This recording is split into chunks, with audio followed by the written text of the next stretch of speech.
What do you get when you combine shipwrecked castaways, plastic-fanged monster women, snakes, dancing jungle babes, a guy named Igor, Nazis, a mad scientist, cornball dialogue, bondage, and hot volcano action?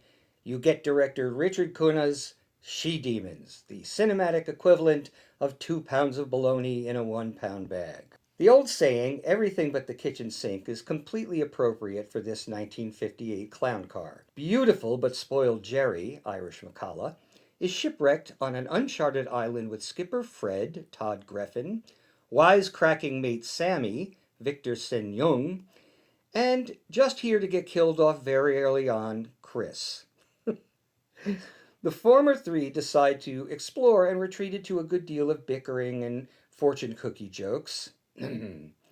They encounter a harmless looking snake and return to camp to find Chris speared to death, although by who exactly is never made clear. Shortly afterward, they discover a troupe of comely, well choreographed native girls, the Diane Nellis dancers, we're told.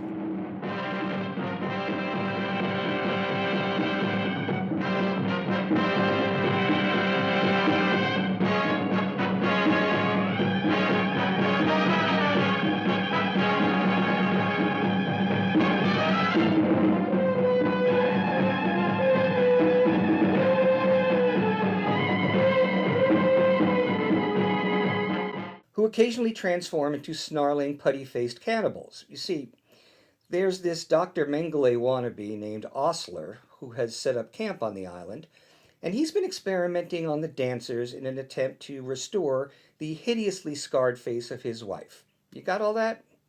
His henchmen, Igor and Fred and their obvious stunt doubles, get into a big fight, which ends with Igor being eaten by the escaping she-demons. Things go from bad to equally bad as our male heroes are tortured by giggling Nazis and a drunken ostler hits on Jerry. As if this isn't enough. Military planes start bombing the island, making cracks in the papier-mâché walls for the molten lava to pour in. Alright, She-Demons ain't exactly high art, but it is an absolute riot. Every cliche in the drama playbook is delivered like a wrecking ball. As Fred, Griffin looks like a grown member up of the Little Rascals and wears his pants very high. McCullough is nice on the eyes but dull as dishwater on the ears. Sen Yung quickly becomes annoying with the constant Chinese guy gags, but at least Rudolph Anders seems like he's having a laugh as the stereotypical mad genius. The cheap sets, the elementary school monster makeup, and the parade of prancing pulchritude actually make She-Demons a lot of goofy fun. A little more than a decade later, Gordon Hessler delivered his own crazy mixed-up kitchen sink terror in 1970's Scream and Scream Again. This time, the ingredients included mad scientists, a pseudo-vampire, pseudo-Nazis, a pseudo-Vulcan neck pinch, a vat of acid, amputated limbs, robots, cyborgs, and a top-notch horror movie cast.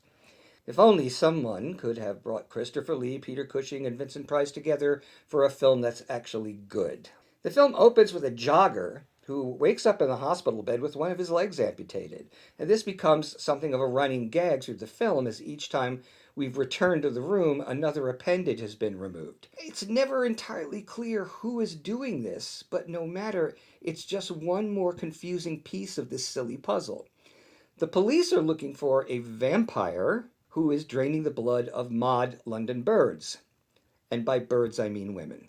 That's what they called them back then. A plucky policewoman goes undercover as bait and lures out the killer, named Keith, who leads them on a ridiculously long chase scene. Side note, some clever fellow on YouTube sped this scene up and added the Benny Hill yakety sax theme to it, and it's genius. Anyway, Keith is handcuffed to a car fender but escapes by tearing his own hand off. The cops follow the trail to the home of Dr. Browning, played by Vincent Price, where Keith has tossed himself into a convenient vat of acid. We all have those in our garage, right? The doctor claims to not know anything about it. Luckily, the detectives still have the hand, which is discovered to be largely synthetic. Meanwhile, Some Nazi types are being mean and killing people for no apparent reason, which irritates the British intelligence minister, Christopher Lee.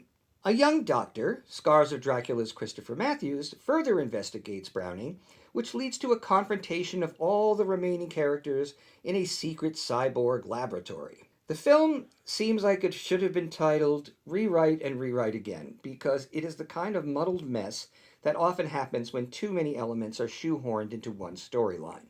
Allegedly, Vincent Price himself later stated that he never understood the plot, and he looks quite confused throughout the film. Top billed Cushing and Lee are reduced to mere cameos, and Hammer Girl Ute Stensgaard keeps her clothes on this time, which is disappointing. Like Screen Demons, the fun part of Scream and Scream Again is its own plot stuffing. So both films make for an entertaining evening of the eye rolling, head shaking variety. Please enjoy.